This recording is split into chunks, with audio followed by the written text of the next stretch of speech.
After the coming of freedom, there were 2 points upon which practically all the people agreed: that they must change their names, and that they must leave the old plantation for at least a few days or weeks in order that they might really feel sure that they were free.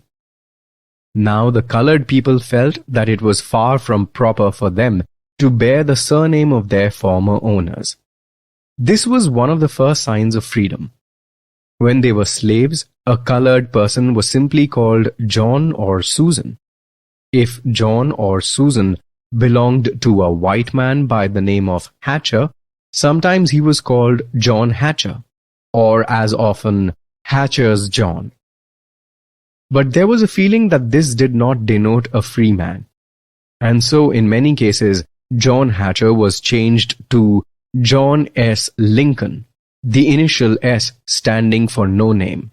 Most of the colored people left the old plantation for a short while at least, to try their freedom on, to see how it felt.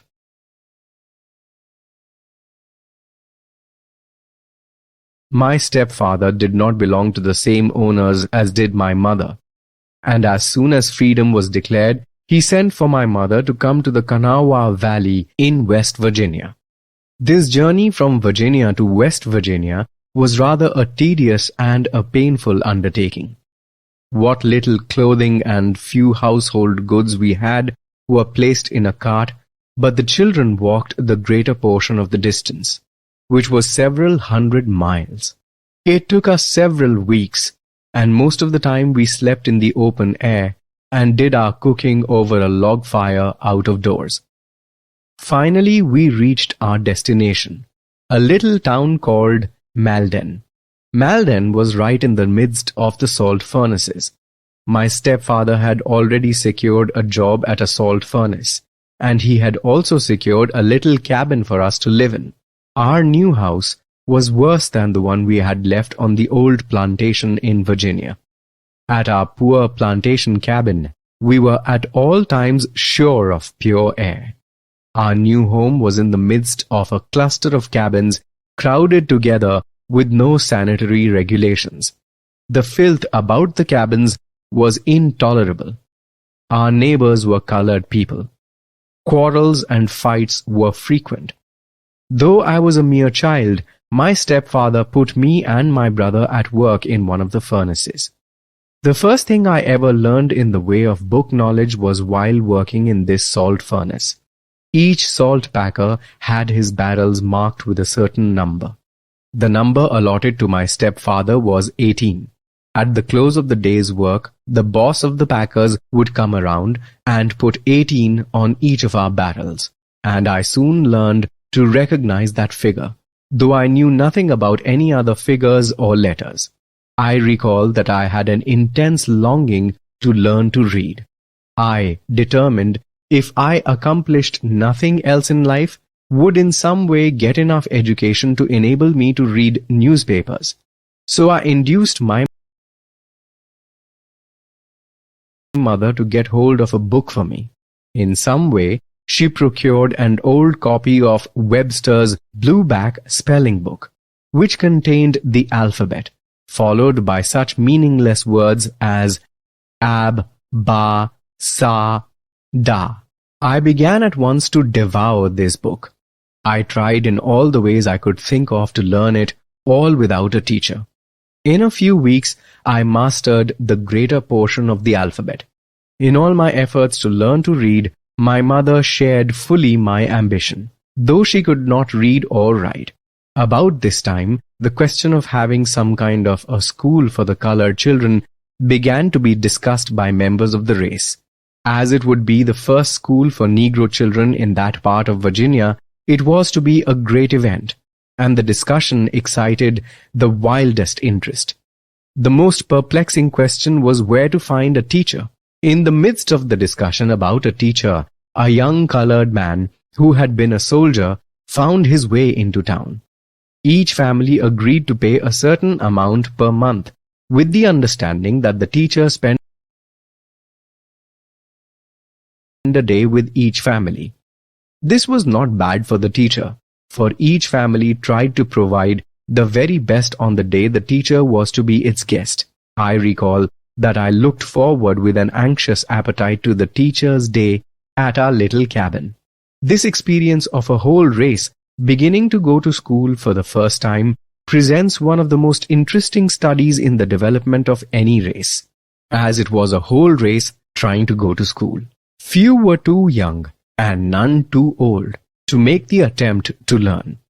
Not only were day schools filled, but night schools as well. The great ambition of the older people was to try to learn to read the Bible before they died. With this end in view, men and women would often be found in the night school. The opening of the school, however, brought to me one of the keenest disappointments that I ever experienced. I had been working in a salt furnace for several months, and my stepfather had discovered that I had a financial value. So when the school opened, he decided that he could not spare me from my work. This decision seemed to cloud my every ambition. However, I was determined to learn something anyway. After a while, I succeeded in making arrangements with the teacher to give me some lessons at night. These night lessons were so welcome that I think I learned more at night than the other children did during the day. But my boyish heart was still set upon going to the day school, and I let no opportunity slip to push my case. Finally, I was permitted to go to the school in the day, with the understanding that I was to rise early in the morning and work in the furnace till 9 o'clock, and return immediately after school closed in the afternoon for at least 2 more hours of work. The schoolhouse was some distance from the furnace, and as I had to work till 9 o'clock, and the school opened at 9, I found myself in a difficulty. School would always begin before I reached it. To get around this difficulty, I yielded to a temptation. There was a large clock in a little office in the furnace. On this clock, all the 100 or more workmen depended to regulate their hours of work. To reach school, I moved the clock hands from 8:30 up to the 9 o'clock mark. This I did each day till the furnace boss discovered that something was wrong and locked the clock in a case. I did not mean to inconvenience anybody. I simply meant to reach that schoolhouse in time. At school for the first time, I was confronted with 2 other difficulties. In the first place, I found that all the other children wore hats or caps on their heads, and I had neither hat nor cap. When I saw how all the other boys were dressed, I began to feel quite uncomfortable. As usual, I put the case before my mother, and she explained to me that she had no money with which to buy a store hat, but that she found a way to help me out of the difficulty. She got 2 pieces of homespun jeans and sewed them together, and I was soon the proud possessor of my first cap. I have always felt proud that my mother had strength of character enough not to be led into temptation. She refused to go into debt for that, which she did not have the money to pay for. My second difficulty was with regard to my name. I had always been called Booker. It had never occurred to me that it was needful to have an additional name. When I heard the school roll called, I noticed that all of the children had at least 2 names. I was in deep perplexity, because I knew that the teacher would demand of me at least 2 names. By the time the occasion came for the enrolling of my name, an idea occurred to me. When the teacher asked me what my full name was, I calmly told him Booker Washington, as if I had been called by that name all my life. Country who have Later had in the my privilege life, of I found that my naming mother themselves had given me the name of Booker Taliaferro soon after I was born, and as soon as I found out about it, I revived it and made my full name Booker Taliaferro Washington. I think there are not many men in our country who have had the privilege of naming themselves in the way that I have.